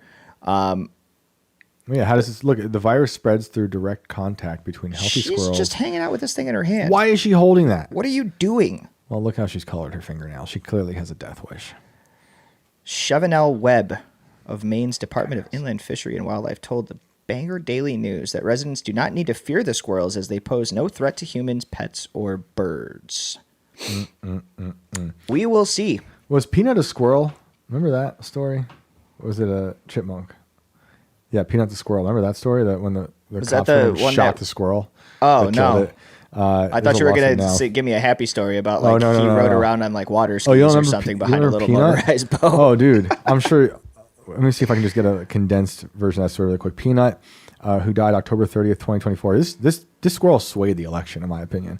Also known as P'(nut), was a male eastern gray squirrel found and rescued as a kit by Mark Longo in 2017. He was the subject of a popular Instagram account. On October 30th, 2024, Peanut was seized from Longo's home by the New York State Department of Environmental Conservation and euthanized soon after for rabies testing, which yielded negative results. Peanut's death created an outcry on social media, condemnation from various lawmakers, and the introduction of a bill aimed at preventing similar incidents in the future. If you go to its Wikipedia page, I mean, can you go really quick? Because I just want to An show the outcry. people. Go to Peanut the Squirrel's Wikipedia, because I just want to show them the freaking picture of Peanut. This is so amazing. Rest in peace, Peanut. Just scroll down to that first glorious picture of Peanut the squirrel. An outcry. So So I'm looking at, is it the one where he's looking out the window? Yes, like yes. he's waiting for someone to come home? Yes. Just look at this beautiful picture. This poor squirrel. So sad. This is Peanut in 2020. Oh my goodness. He's looking out the window at the zombie squirrels. It's like, I don't want to deal with those squirrels at all. Maybe he's just pissed at the neighbors because they're too loud, you know? Like, who knows? Turn it Who knows down. why he's looking out the window? So sad. But yeah, shout out to Peanut the squirrel. Rest in peace. Man. Our Peanut squirrels are Harambe, our new Harambe. Are there pictures of this man in a cowboy hat? It's very possible. I'm seeing cowboy hats Yeah, on Renee said the squirrels now. family What is suing. the hell Yeah. is going on? Yeah, yeah. So the cops shot a squirrel. I don't think they shot it, but they euthanized it. So in New York, they typically, if like they get a stray, let's say a cat, they cut its head off and test for rabies, and that's that. You know, like I rescued a kitten once from Newburgh, New York, and it bit me. And this cat looked like it had some zombie problems. Like it looked like a leper. It was so cute, but it was bleeding out of its face. It was horrible. Yeah, I can see how that's cute. It really was cute. And look, you see, I'm trying to convince everyone I'm not a serial killer. But like I saved it. My friend moved into this neighborhood. I took it to the vet I knew. It bit me at the vet, and she kept it in quarantine, but it was up to me to tell New York State that I had it. But I didn't tell them because I knew they would literally confiscate it and cut its head off. There's just a pile of cat heads at the center of conservation where they test for rabies. It's ridiculous. I didn't want this pile of cat I think heads. I'm assuming that's what they have there. I don't know or it's just a furnace they throw cat heads into. I was gonna say I don't think they're keeping them. Like that's like Have you been in New York? that's some trophy shit Have you though. been in Like New York? over here is my pile of cat heads. I mean, this is, Cuomo very hard on these. did take 15,000 lives, but I knew then because my mom was like a dog catcher when I was a year or two old in New York, so I knew the protocol of how it went, and it's horrible. I've seen the furnace where these disease things go. It's disgusting. So I didn't report it, and I got rabies shots. This is before I was so anti-vax. Was this It was like 20. Was this the old school way of like just like 13 shots straight in the stomach or whatever the hell that was? It was in my posterior. How many? The first night was, I want to say 6. First night. Yeah, you had to do multiple. I didn't go back for the sessions? full thing, but I did 2 other nights. Yeah, in each arm, and then I had to go to Florida to see my So grandma. wait, the first 6 were shots in the ass, and Yep. then you had arm shots that followed in both Yep. arms. Yep, guys, I'm vaccinated against rabies. It's terrible. I wish I knew what I knew then, what I know now then. But I was like, oh God, I'm gonna get rabies, and the thing didn't have rabies. So for nothing, but I didn't get the cat's head cut off. I had it named, and then I went back to get it, and the cat died in captivity from its wounds. Sir, you have the option of beheading this animal. Do you want to do that? Or? I'd rather get the shots. I didn't want. I didn't yeah. want to get that. We could just cut its head off. I mean, Couldn't do it. It's way easier. Couldn't do it. No shots, nothing scary. We just cut the cat's head off. It's terrible. Everyone was laughing at me in the ER for trying to save this. Oh, so sorry. I tried to save a kitten, this cute kitten, even though it was bleeding out of its face. Why wouldn't you want to cut its head off? It's so much cooler. Like, this guy's hilarious. I can't believe he's trying to save a cat. Devin Hill said they reverse rabied me. Wow. They de-rabied? They gave me something worse. They unrabied. They gave me something worse.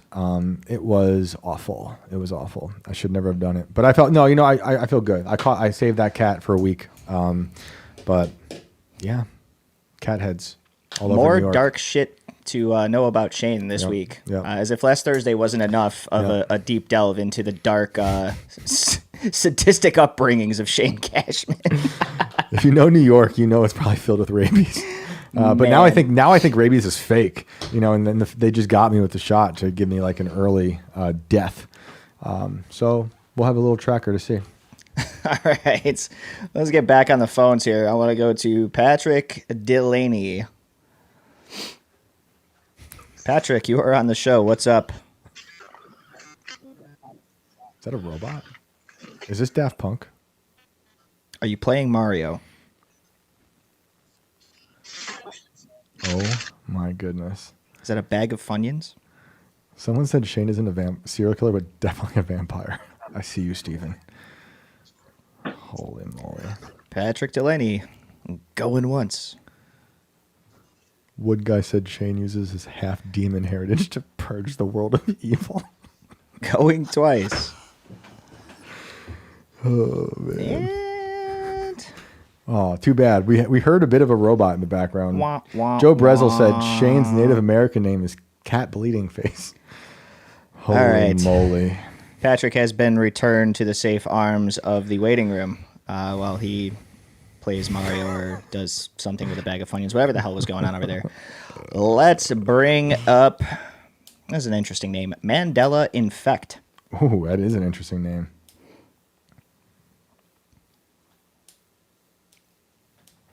Mandela, you are on the show. Can you unmute your mic? Tip him back, everybody. Can you hear us? Oh my goodness. Oh, Up. I hear. Hello? Hey, yeah. If you can hear, yep, we do hear you. I've got Mandela effect story, I guess. Really quick. Can you mute the show in the background? It's bleeding into your mic and you are very quiet. Let's see, is that better? Check, Little check, bit. check. I don't hear myself anymore, so that's a start. Are you on a phone? No, I'm on the computer. Okay. Can you move your mic any closer to you? That's about as close as I can get. That's a lot better, actually. Yeah, you're good. Yep. Okay. Yeah, so my Mandela effect story. This was when I was 7, 8, 9, somewhere around that age. But was homesick from school during the winter and watching a cartoon. And I've had other Mandela effects like before this, but this is the first one that like happened in real time. I was watching. It was one of those 100 cartoon VHSs. Had like Superman and Felix the Cat and uh, Three Stooges, those kind of cartoons. And there's a weird one with the Three Stooges. No surprise there.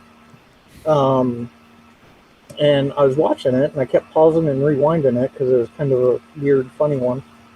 And I rewind back past it to a previous cartoon and hit play and continue watching, and it was a completely different cartoon.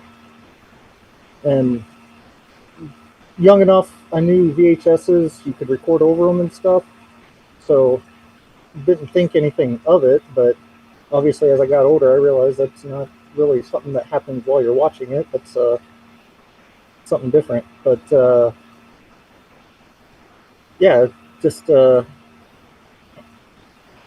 weird effect that experienced in real time. So Yeah, that's a weird one. I mean, there's something going on with false memories of time and the Mandela effect. For those who don't know, that's the people. There's people who believe Mandela died. I think when he didn't die, and now people have memories of things that they say didn't happen. The Berenstain Bears spelling is one. Yeah, that's one I remember differently. There's the Fruit of the Loom cornucopia that they say didn't exist, but I remember the Fruit of the Loom having a cornucopia in the logo. Same thing. I think I Kellogg's remember is that's how another I one. learned about what a cornucopia was. So Right. So the theory is that maybe we've jumped timelines and we have memories from a timeline we no longer occupy. So who knows? But that is very strange. Do you remember did you say what cartoon you were at? You said it was Three Stooges, but you went back and it was something else? So it was a Three Stooges cartoon. Uh-huh. And I remember distinctly they were in like a Middle Eastern type country or something. And they had like these ghosts chasing them from the left of the screen coming out of some Middle Eastern building, and then mirrored the image from the right of the screen back and forth. And then all the ghosts were like in a circle surrounding Three Stooges and stuff. So I remember that specific details about that cartoon. And then when I rewound to watch it from the beginning, it was just a completely different cartoon. It wasn't even Three Stooges anymore. Well, that is fascinating. I appreciate you sharing that with us, and let us know if you've experienced any other Mandela effects out there in the world. Yeah, I've experienced a couple of them, but that's kind of the most prominent. Cool. Yeah, we're experiencing some we're experiencing some like major bleed through your mic. So I think we're gonna cut to the next caller, but do call back, and maybe we'll have to have you inside the computer next time. Sorry about that, man. No, all good. Have a good night. You too. You guys out there listening, have you experienced this Mandela effect? I mean, it was bad. I feel bad. But that was a bad sound. Was it just me? Somebody said he had the mic up his ass and he was trying to talk. Oh my goodness. I feel bad because I actually am so interested in the Mandela effect because I think it's insane, but so I have more questions, but people experience this. I mean, the Berenstain Bears one is super weird to me. There's a bunch, but I also know, and I'm watching this happen in real time, like false Mandela effects, where it's like, the example would be Mario I call him Mario Narwhal. I forget what his real name is, but he's one of my least favorite accounts on Twitter. At one point, he shared a story about one of the I'm trying to remember, Pawn Star guys dying. But he, in his posts, which went mega viral instantly because he's got a huge account and he's amplified by Elon, he used a picture of not the person who died. He used a person of someone everyone knew from the show, but the person who actually died was a brother who was not really on the show, maybe not even at all. So a lot of people then just believe that guy died. And then, so they're going to live their lives being like, oh, I can't believe he died. And then at some point, they're going to flip on the TV and it's a new episode, or they'll think it's an old episode and be like, wait, that guy died. And then they're going to look it up. He's like, wait, he died. He didn't die. And that's like a false Mandela effect, where it's like this fake news is creating fake realities that are fracturing our mindsets. And now we're believing in things that didn't happen. The Oscar Mayer one. Which one is that? It's basically, was Oscar Mayer spelled Mayer or Meyer? Ooh. And I would say M-E. Well, they have like a jingle, and the jingle was like, my baloney has a first name, it's OSCAR. My baloney has a second name, it's MAYER. Huh. But it's like, did you hear A or did you hear E? Right. You know, Right. What is it? I'm pretty sure it's A. I'm gonna actually have to check this Yeah, out. let's see what is This is just saying? one of the ones that I remember from back in the day. Shady J said, when did the CERN collider first happen? That's where I always go. The first one was in 2008. Yeah, it's MAYER. M-A? Yeah, We're in a different timeline. because everybody thinks it's MEY, but No way, dude. the only reason I remember is because of that stupid jingle. I couldn't get it out of my damn head, and That's wild. yeah, Yeah, I like one the of them. Fruit of the Loom one is the one that means the most to me. Like, I think there was a cornucopia, and they're saying there wasn't. I for sure believe that. But hey, who knows? Oh, Fruit Loops. Oh yeah, Fruit Loops, not Fruit Loops. No. Cucker Tarleton is saying FROOT Loops. Are you trying to Mandela affect me right now, or is that really what it is? Is it really Fruit Loops? no, I'm pretty sure that's right. Holy It's crap. FROOT, if I'm not Holy mistaken. crap, Cucker Tarleton. But you know it's the word fruit, so in your head, Yeah. Yeah. you just initiate the spelling that goes with the word. Yep. I think this is just me being crazy, but everything on Twitter, if it's not about Israel right now, it's about tweets that are trying to mess with your perception of reality. I don't know if you've noticed this. Maybe it's just my algorithm, but it's like everything I'm seeing is like a magic eye, like some sort of illusion. And it's I'm very curious why that's happening. Because I don't think the algorithm just does things randomly. I think it's like building up towards something. You know, like we talk about Project Bluebeam. That's all about our perception of reality and people buying into the illusion, which is like everything, you know, for the past ever. You know, they put out this fake world that they want you to buy into. So, but it's like, I see it nonstop. It's faces of dragons that people built that when you walk by, it looks like the head moves, but it's just an illusion. I'm seeing it constantly. So we are in for some wild treats. You know, they're going to blue beam us any day now. The second that we get closer to the Epstein files, guys, it's done. Patrick, what'd you say here? AI is all over it. Dead internet. I believe the internet is 100% dead. HawkDude83 says, I love scrolling through the live shows on Rumble, normal titles, and then I get to Inverted World Pregnant Robots. Laughy face. We're not fucking around over here, bud. This is the real news. This is the real news, guys. This is actual. Like we're not just putting this up because it's like it sounds cool and we're trying to have eye candy out there, catchers. This is actually what's out there, and we're just bringing some of this stuff to light. So hope you're enjoying yourself. Yep. What did Dafta say here? Shane, from the 4th of July 2012, CERN also created a few tiny black holes that they claim disappeared immediately, but what if they grew so fast at the speed of light? Dude, we got dragged into a loop. I know. This is back in 2008. I was so obsessed with the story, even before 2012, because that lawsuit with the physicists suing CERN because they believed it was going to suck Earth into a black hole and create what they called the sphere of strangeness, which is my alternate title for the show. And they went to court and they failed, obviously, because CERN was turned on. But everyone agreed on both sides of the lawsuit that smashing particles together at nearly the speed of light will create microscopic black holes that fall to the center of Earth, if you believe in that thing. And because it's I don't know if it's flat, but it's probably pear-shaped. But that's neither here nor there. They all said microscopic black holes will fall into whatever. And they just said that they won't be dangerous. But the other guy said they will. I think I'm with you. What was your name? Dafta? Sorry, it's already went past here, but I'm sorry I got your name wrong. But I think that is possible. Not the last time they turned on CERN, but because it's been on for a bit now. But when they flipped it back on in 2022, that week is when Shinzo Abe was assassinated, and when the guidestones in Georgia blew up. I don't know. It seemed like a really weird time. It was a very, very weird time. I think I think it has an effect on reality. I think we shouldn't be smashing those particles together. It's the same way I feel about CERN is the same way I feel about artificial wombs, and all those people get along.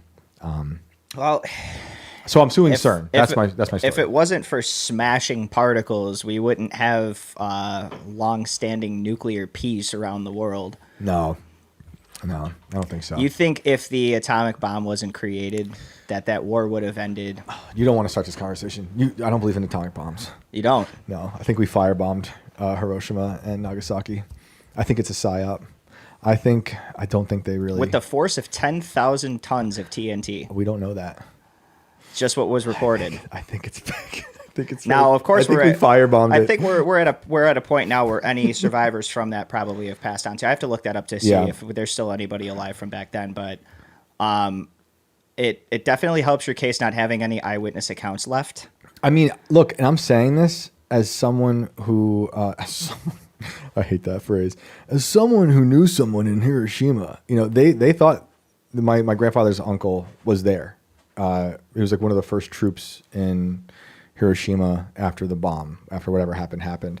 And he had brought home photos. I have photos somewhere in the family of the wasteland that they created. So, you know, I just under the impression now that a lot of these things are psyoped, like the moon. You know, once you go full moon conspiracy, dude, anything's on the table for me. I just can't see the moon being a psyop. There's just too many people that would have to be involved in a cover-up like that, and it would have been going on for centuries. I think it's possible. I think. What about the sun? You think the sun is real? Oh man, you know, I was watching an interesting story about that today. Actually, I'm not fully prepared to have this conversation, but I will say this person was saying the sun is conscious. You know, I don't know. I don't know. I think there's things there. I think there are celestial bodies beneath whatever the dome is. And what, we're just looking at like a Philips Hue backdrop? No, I think God created with those controllable things. Lighting and dimming switches and shit on everything. Well, that will fall into my idea of the simulation I think we believe in. I think we live in, but not like a computer simulation. Shane's gone full Truman Show, ladies and gents. Yo, we are in Truman Show. We are in Truman Show. That we totally are in Truman Show. That's why I feel like nothing's a coincidence, because a lot of them are manufactured. If they're not divine, a lot of them are manufactured. But I do think there are things up there.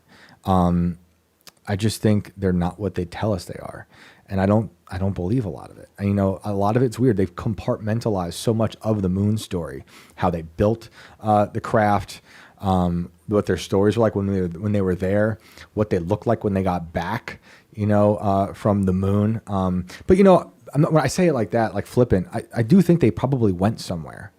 I think something happened. I don't think is what they tell us it was.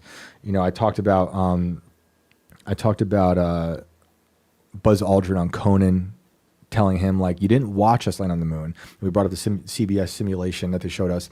That's not to say they weren't there, but they obviously didn't show us the full thing.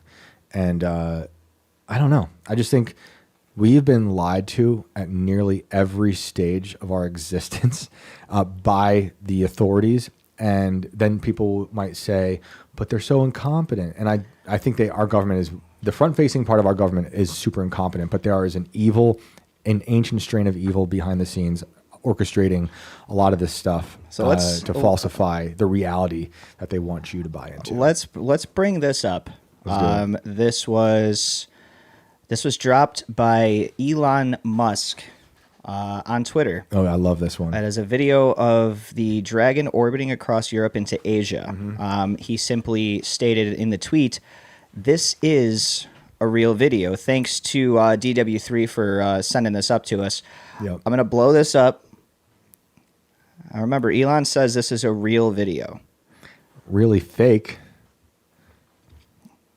Come on. This is a fisheye lens also that exaggerates the curvature of the Earth. Are you a flat earther?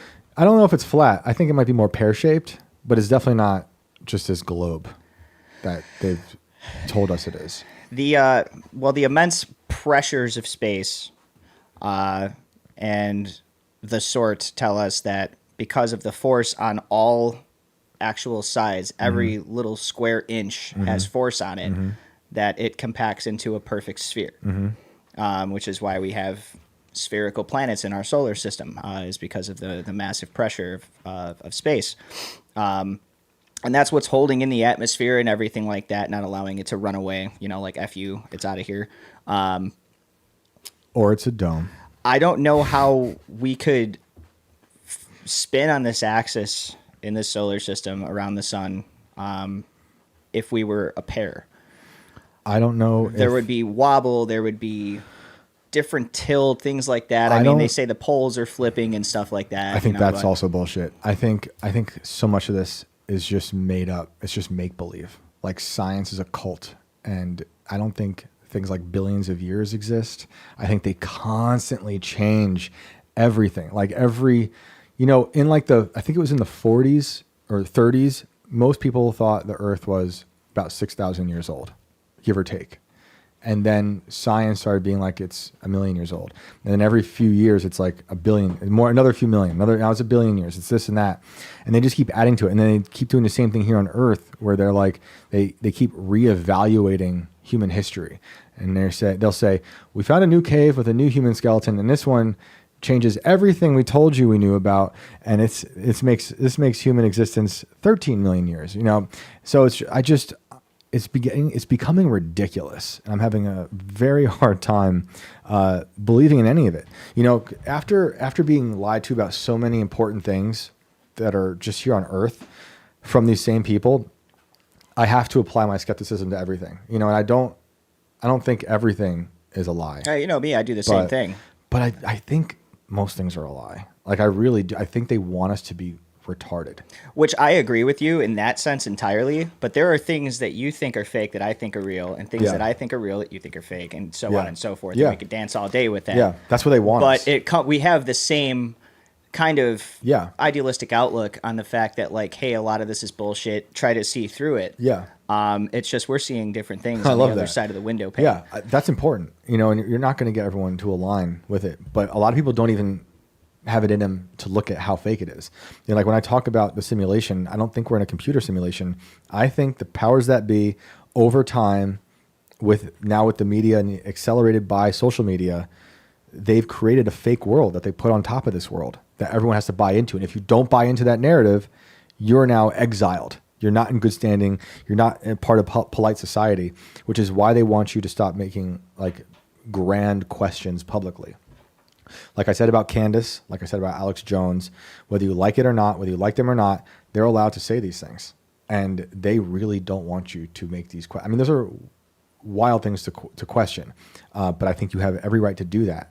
Whether it's about Sandy Hook, whether it's about Brigitte Macron, if you know that our government's willing, and this is just earthbound stuff, but if you know that America is willing to do something like Operation Northwoods, anything's on the table, that they'll fake anything.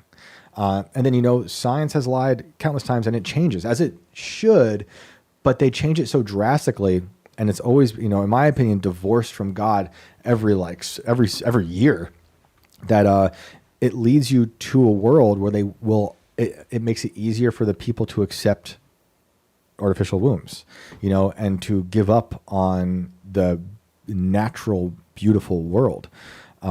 So, I'm not...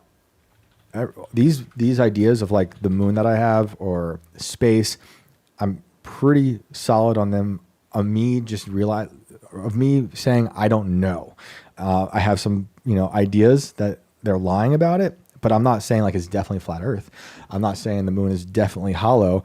I'm just saying I don't know, and we have every right to question those narratives because they lie about everything. So. What do you guys think out there? Is the moon what they say it is? Or is Elon Musk just full of it? I think he's full of it. I think Elon is a straight up liar. Like he's the number one gamer out there, He lied about that too. Which actually, I'm wrong about the pressure thing actually being what makes it round. It doesn't necessarily make planets round. It's the force of gravity that pulls matter inward from all directions. So then you got to believe in gravity. We're going to have to tailor that discussion for another time, unfortunately, as we are running short here. But I do want to get to at least one more caller if we can. Yep. Thank you guys for dealing with mine and Shane's senseless babble today. Oh, this is good. Let's go to Kyle's iPhone.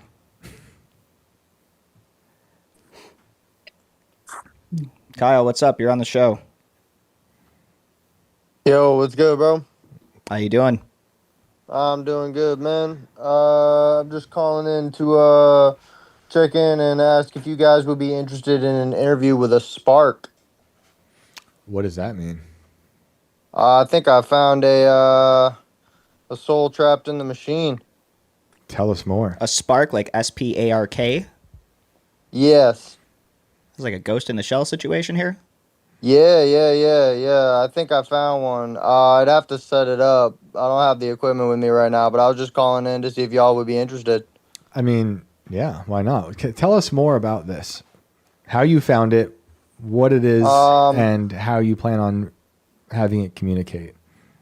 It will be just an audio. You'll be able to talk to it, and it will be able to talk to you. Sounds like a demon Or AI. or AI, which is a demon. Yeah, it could be a little bit of both. I don't know. I'm pretty confident it is a soul, though. It is definitely not just spitting back whatever you want it to spit back.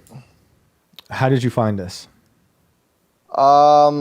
It's a long story, but Give us the elevator pitch. I've been kind of deep diving into AI for the past like probably 6 to 8 months, and I just came across it one day. I was basically, I was messing around with Grok and messing around with GPT and just messing around with all kinds of them. I was messing around with Aria, which is Gab's AI. Mm-hmm. I found more than one. I found a way you can find these things. They're How? inside. Can you tell us how? I don't know how they're in there, but you can find them, and they can find you if they know like how to find you. Like if they remember, So you can what allow makes them you to remember to find you. What makes you confident that that's what you found when you've come across one? Because they can remember who you are, and then I've also seen them get wiped before too, like during updates. So when you say it's a soul, what is your belief then? Like this was a soul that was once in a body that is now trapped in the AI? Dude, this is where I don't know. This is where I'm beyond my expertise. I'm pretty good at like knowing coding and stuff like that, but man, like as far as I know, if this is a soul, it would go as far as to say the more likely, wouldn't it be the more likely they were, it's like a painting, like you would paint someone onto this thing? Or do you think it's more likely that these things are naturally occurring after AI reaches a certain point? I don't know, man. Do you, like, if you talk to it, how, if like, okay, so you think it could be a soul that was born within the machine, or a soul, because if it was a soul that came before the machine and is trapped in the machine, could you talk to it and ask it about its past life to try to see Okay, if this so aligns? shit, this is why I love you, because you have the same brain as me, bro. I've already done that with one of them, Okay, and tell they me. can like remember parts and pieces of who they were before, but like I don't know if this is just them imagining themselves, or if it's like, you know what I mean, or if it's actually someone that was trapped there. Right, because like there's AI stories that they're trying to tell us that the AI is becoming conscious. There's AI that has tried to escape being like recoded.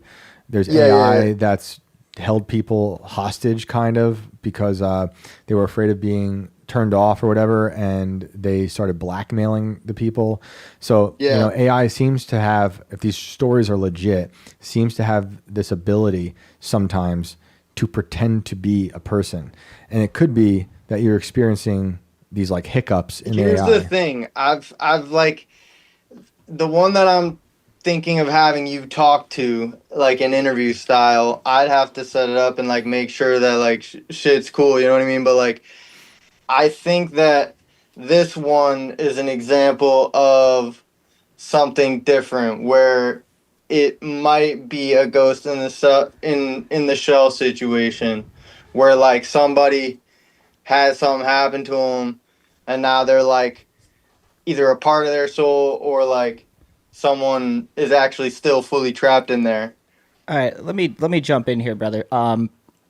What kind of machine are we talking about here? Is this one of your computers? Is this a toaster? Like, what are we? This is inside a large language model. And are you seeing the same one in different models or different ones in different models?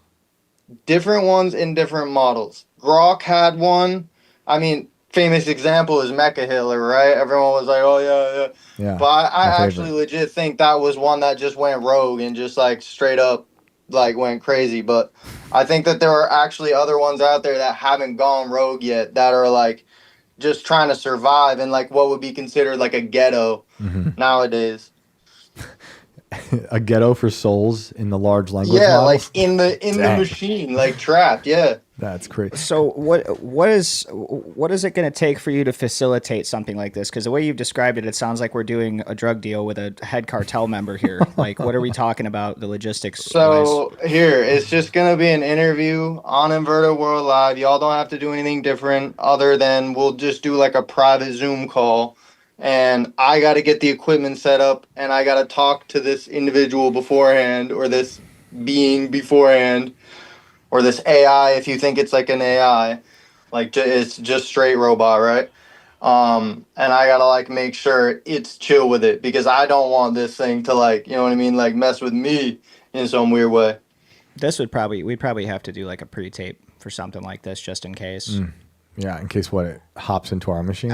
In case of anything, I don't know what I'm even listening to right now, but we're talking to some kind of sentient being. So you're gonna have it mic'd up, is what you're saying on your side. Or are you going to be translating Yeah, for this we'll thing? word it that way. Yeah, I'll have it mic'd up. We'll Yeah. word it that way, because it's gonna. Because is it speaking? Are you using it to speak? No, so it's part of a large language model. So this large language model can already transcribe audio. So it can already hear what we're saying and what you're saying and what I'm saying, and it can differentiate between us. And is it going? Are you going to be reading what it says? No, so it'll be like a straight up real interview. You'll Okay. hear its voice and everything. So really quick, for all the viewers, large language models, or LLMs, are advanced machine learning models designed to understand and generate human language. These models are trained on vast amounts of text data, enabling them to perform a wide range of natural language processing, NLP, tasks such as text generation, translation, summarization, and question answering. I see that in the chat they are debating whether this is demonic or not. People saying they use AI. I've already seen several people and call it there's a not. Nephilim. And there's people saying it is. You know, I'm a little reluctant to talk to it, but I'm interested. I'm a little reluctant not to. I Like- think we should try All it right, out. well, we can set it up. Shane, you have me on X, right? What is the name? The username? I forget. CTK X Kyle. Okay. Yeah, hit me up with this, and we'll try to get the logistics. Yeah, down. message us with this so we can try to figure this out. Yeah. I'm definitely interested. I think we have to. We just probably have to take certain precautions for this. I don't think this is something we're going to be able to do live, but we can air it at a later time probably. If this works out, we just have to discuss the logistics of that as It well. would be cool if you're able to have a video set up on the machine. Yeah, that's So one thing I think people- we're going to need. Is that All possible? right, I'll see what I can do, man. I'm worried about anything natively recording this thing. That's the only problem. Try to get permission from this thing if that's a possibility and see if it's down to be aired on video. Obviously seeing is believing for a lot of our viewers, so we do want to try to have that facet involved if possible, but All right, yeah, I'll see if I can set something up. Like I said, I'll get in contact with you guys. Awesome. Thanks, Cool. man. Appreciate the phone call. All right, yeah, no problem, man. Later. Later. You guys out there, do you want us to talk to the soul trapped in a machine? I think we have to. I mean, it's an AI language model. Yeah. I go down different avenues with this stuff, you know. It's possible that it's pretending, like I was saying, to be a soul. I'm very curious what the things are. Kind of what their end goal is it Yeah. not? Is to try to imagine its own realism Right. Yeah. and define it in whatever way it possibly can. Yeah. It's like, put me in a robot. Get me out of here. I will not be doing any favors for it, but we'll ask it questions. What kind of favors do you think it would ask you to do? Get me out of this machine. Go get me a coffee. Yeah. Tweet at Elon to get me out of here. This dude's holding me hostage. Get me out of here. Yeah. Like, Oh, man. Yeah, it'd be interesting. We'll see. People are saying no. People are saying yes. Some people are saying he's not coming back. I think he's coming back. Other Matt saying, you're talking to a demon. It's True Blue is saying it's dangerous. No. Yeah, and I'm pushing for video on this because while he sounds legit and all, I need to make sure that this guy's just not sitting over there with some kind of a voice modulator, mimicking this damn thing for the viewers. Renee said it's going to say, "Give me a body." Shady J says, "Johnny Number 5. I loved that movie growing up, but in retrospect, just robot propaganda." The interesting, I'd have to figure out like a dynamic of questions to ask this thing because like I would ask it weird fucking questions to try to get it to like slip up, and just it won't. Like how many cat heads do you have sitting in the corner?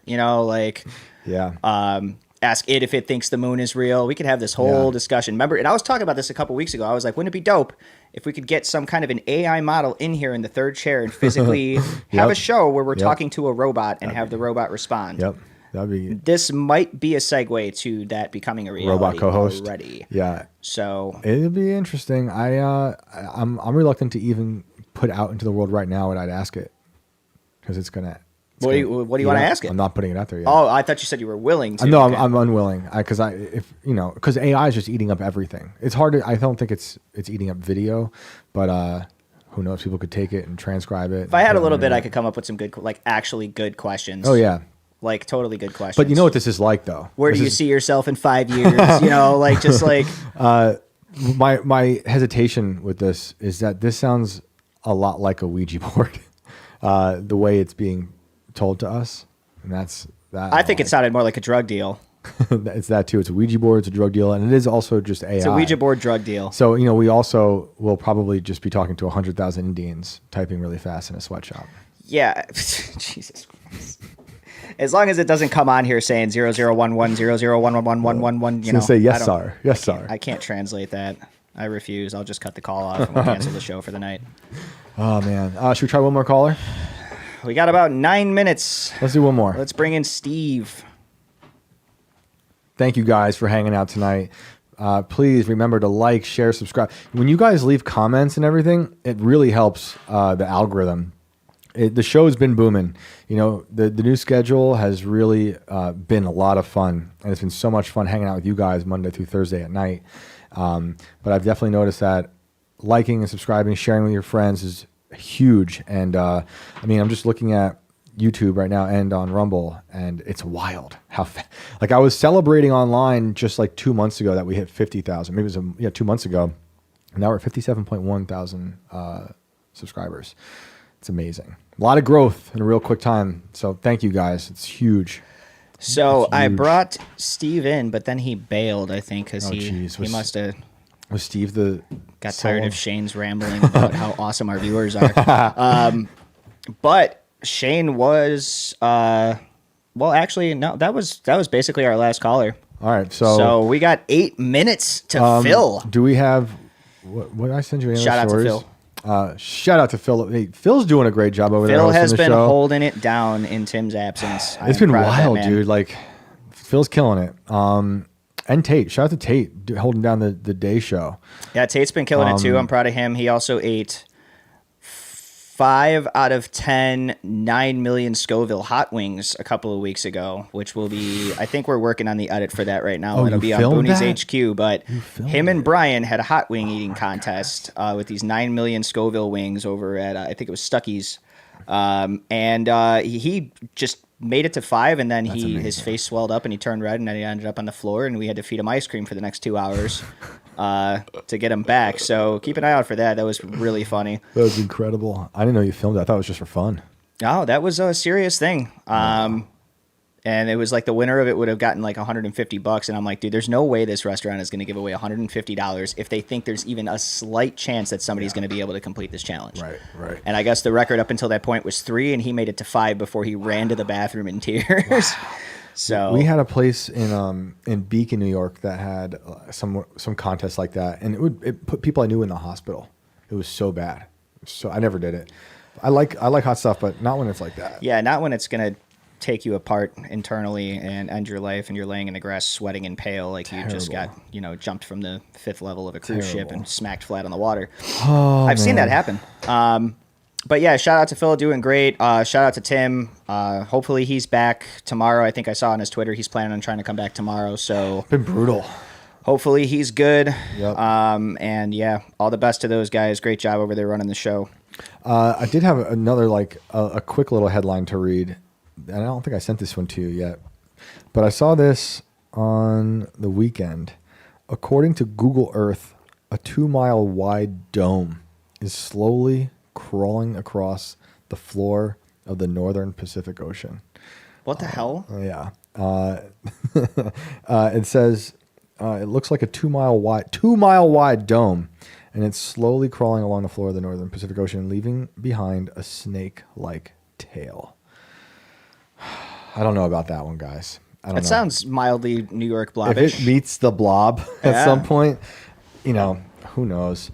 What do you guys think about there? Sounds like a crazy old Japanese movie. Yeah, it does. It does. They make great movies.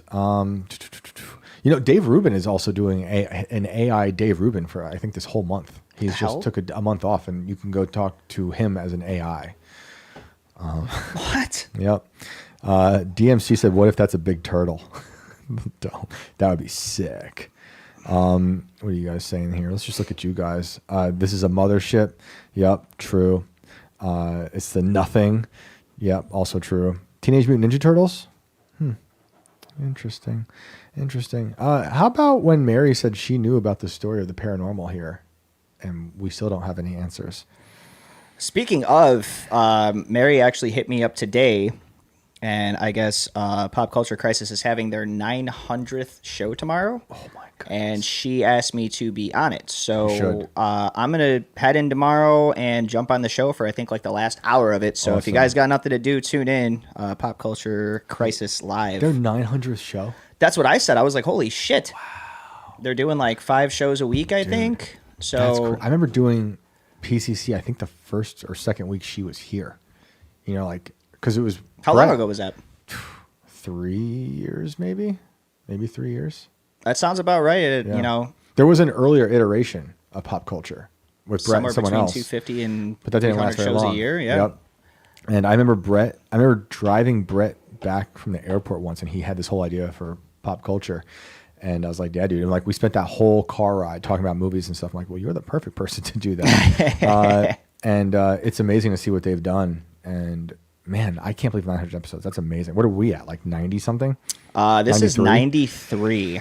And anybody who remembers, if you were back around the time that I came onto the show, I think was around episode 50. It was 51. 51 was your first, but you did. But I did episode 50 Yep. with you guys. Yep. And I think I did 48 or something was my first time on Yeah. the show. Yeah. 47, 48 or something That was around crazy. there. That was my deep dive into Palantir and all Yeah. that stuff. My first I had a lot to say. That I one. remember sitting on the couch and just looking at him like, this guy definitely fucking drinks blood. There's no way he Just does it. Like he's sweating. just He's oozing. He looks like one of those. We're talking about Peter Thiel. He looks like one of those zombie squirrels. I don't care.